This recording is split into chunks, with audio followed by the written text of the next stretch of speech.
Hi guys, today we are going to talk about 3 different rules for finding the derivative of a function.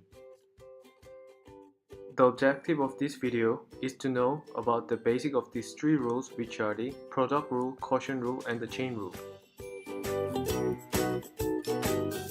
Before we go any further, what exactly is derivative? Derivative is a way to represent the rate of change. The derivative of a point measures the steepness of the graph of a function at a particular point on the graph.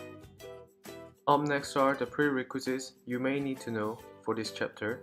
These prerequisites include the derivative of a constant is 0, rewriting square roots in index form, and making positive exponent. The derivative of a function fx at a point a is commonly written as a f prime a.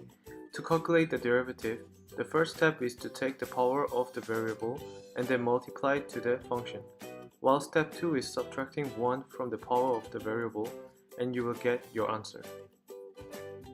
Now that we covered the basic of derivative, let's look at the 3 different rules of finding derivative. Firstly is the product rule. The product rule is mainly used when you have a scenario where fx equals to u3, where the derivative of the function can be found using the product rule, which is f prime x equals to u prime v plus v prime u. For example, equation given, the first step is to identify u and v. After that, find the derivative for u and v. Finally, put everything together and you will find the f prime x. In this case, f prime x is equals to 4x plus 1. Next up is the quotient rule, which is mainly used when you have a fx equals to u over v, where the derivative of the function is using when the quotient rule, which is f prime x equals to u prime v minus v prime u over v squared. Boom! Remember that it's u prime v minus v prime u. The sequence does matter. For example, the equation given, the first step is also same as a product rule, which is identify the u and v and their derivative. After that, put everything into the formula, and there you have it, the derivative of fx, f prime x. The last rule is a chain rule, which is a rule for differentiating composition of functions. There are 2 methods when using the chain rule. The first method is by using Leibniz notations, while the other one's Lagrange notation. For example, using the Leibniz notations, given equation, find its derivatives. The first step is to separate the function into 2 parts. We can let u equals to 3x minus 5, and after doing that, y will be equal to u power 4.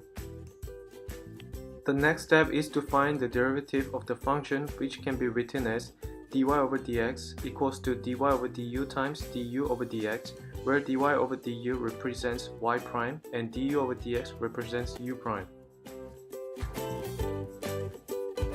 After finding u prime and y prime, we are ready to find dy over dx. Since we know the dy over dx and u, we sub it back into the derivative of function, which will give you this result. Therefore, 12 times 3x minus 5 cubed is final answer. Now we know how to use the Leibniz notation method. Next, we are going to learn the Lagrange notation method to solve this, which is a more common method to use to find the derivative of a function. The Lagrange notation method works like this. The first step is to differentiate the power of a function, then differentiate the inner part of the function. To make this more clear, we will use the same example, which is to differentiate y, to see if the results are the same. The result of the Leibniz notation is 12 times 3x minus 5 cubed. So by using the Lagrange notation, we have to differentiate the power first, which will give it this, then followed by differentiating the inner part of the function, which will give 3, that result in 12 times 3x minus 5 cubed.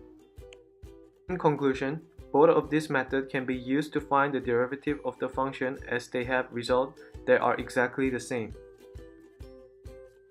That's all from us. Hope you have learned something from this video. Thank you.